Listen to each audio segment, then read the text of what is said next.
Thanks for joining me on Tuesday Teaching Tips, and today we're talking about the sermon as participation. The sermon as participation. And what are we talking about here? Well, public speaking, as someone has said, and I forget who I first heard this from, but public speaking, any preaching, any teaching, is a two-way experience. Even though it's often one person doing most of the actual talking, it's better, I think, to conceptualize the experience as a conversation.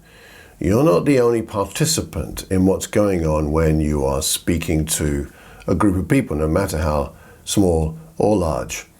The people to whom you're speaking, you're hoping, are not passive. If they're passive, they won't be taking in what you're saying. You want them to be active, you want them to be thinking, you want them to be interacting with what you're talking about, so that they will hopefully then remember what you're talking about, be perhaps moved by it, and remember it, and then act on it. They're meant to be participating. And how do we engender this? How do we inspire people to do this? So greater clarity to my thinking on this was brought to me by a book I've been reading, which is actually on the whole issue of worship, corporate worship in general, participating in worship, by Craig Douglas Eriksson, History, Theory and Practice. From page 106, let me quote this. He says, "Sermons should be designed and delivered in such a way that listeners will respond, thinking, doing, feeling, deciding for themselves. Preaching that consists of conclusive pronouncements can reduce a congregation into quiet submission and become a form of coercion that hampers participation." I'll put the full quote in the show notes so you can have a look at that, reflect on that later if you like. What do you think about what Eriksson is saying there? The positive side of participation, and I'm reminded of that by what happened to Paul when he's preaching to Festus. Perhaps it's an extreme example, but Acts 26 verse 24. At this point, Festus interrupted Paul's defense. "You are out of your mind, Paul," he shouted. "Your great learning is driving you insane." Now, it might not have been the Apostle Paul's intention to provoke that outburst specifically, but the fact of that outburst reveals that Paul's words are having an impact. How do we know if our words are having an impact unless we're getting some kind of feedback? And some of that feedback is not necessarily verbal. Sometimes it's physical, the way people sit, the way people look, the way people's eyes droop perhaps, or the way that people are smiling or paying attention or even frowning. You know you're getting some kind of impact. But Paul was having an effect on the people listening, on Festus at least, which caused participation. I'd love my lessons more often to cause that kind of reaction.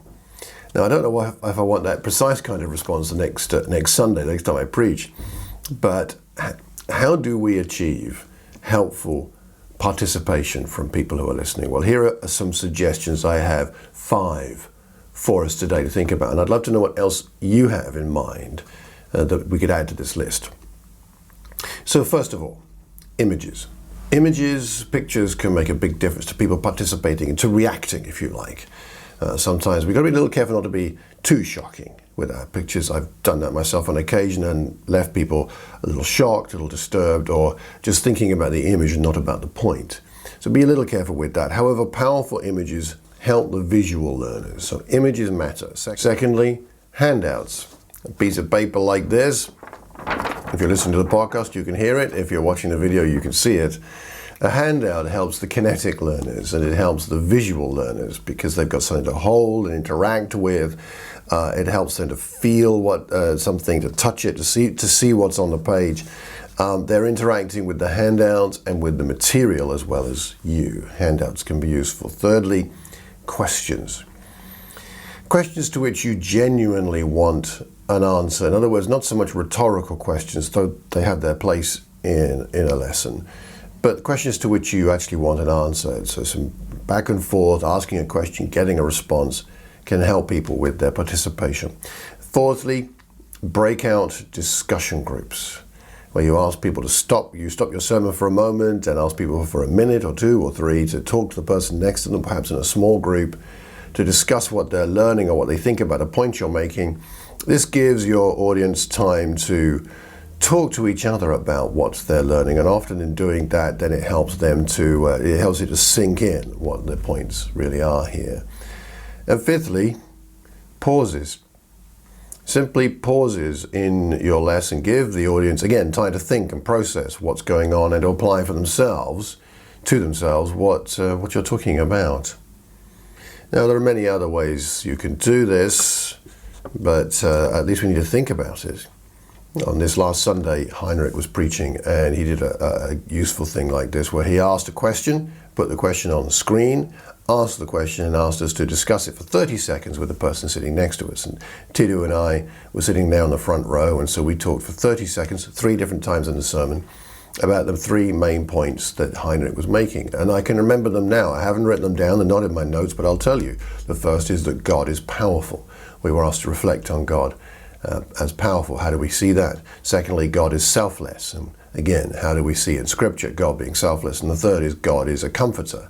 He's a comforting God, and how do we see this in our own lives? And so here am I, 2 days later, recalling to you those 3 points. I remember his sermon simply because, at least in part, Tidu and I talked for 30 seconds about each point. It sank in. God is powerful, God is selfless, and God is comforting. You see how this makes a difference. The participation within the sermon can help us to remember things. So I had one other experience recently, which I'll just share with you. I was wrapping up a sermon in the Watford Church of Christ, and I was in my conclusion. And a chap, I don't know if he put up his hand or he just spoke up, and he asked me a question. And the question wasn't really directly linked to what I had been preaching on. It was certainly linked to it, but not my main points. But he asked me a question, stopped me in my tracks, and I thought, do I put him off or do I answer? Anyway, I gave my best effort at an answer, to which he seemed very satisfied. He smiled. I saw him smile, I saw him relax, actually. And the rest of the congregation seemed to appreciate that I had done that. And it struck me that that was something that needed to be done, and it was an evidence that he'd been listening.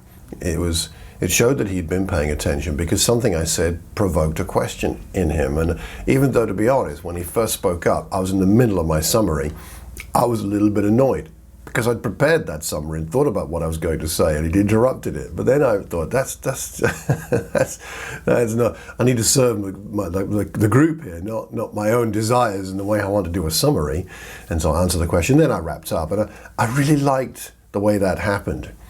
Could you provoke a bit more of that in the way that you speak? Could you make your sermons more participatory without losing the focus? So I'd like to know what you've seen done well here. I've seen it done well, I've seen it done not so well. I myself have had good and bad experiences of this. But what have you seen done that works? What suggestions would you have to help our lessons become more participatory, but without losing the focus? I'd love to know what you think. So please leave a comment anywhere you hear or see this recording, and leave it publicly so that we can learn from each other, because we learn best when we're learning in community, and in fact when we're kind of participating in this discussion together. If you know anybody who would benefit from this, please pass the link on. If you're listening to the podcast, please leave a review or hit in YouTube the notification button to be notified, or the like button, so that we can spread the word. If you'd like to get my weekly newsletter, please sign up at my website, malcolmcox.org, and I'll send you a free copy of my ebook on the spiritual disciplines, how God helps us to grow.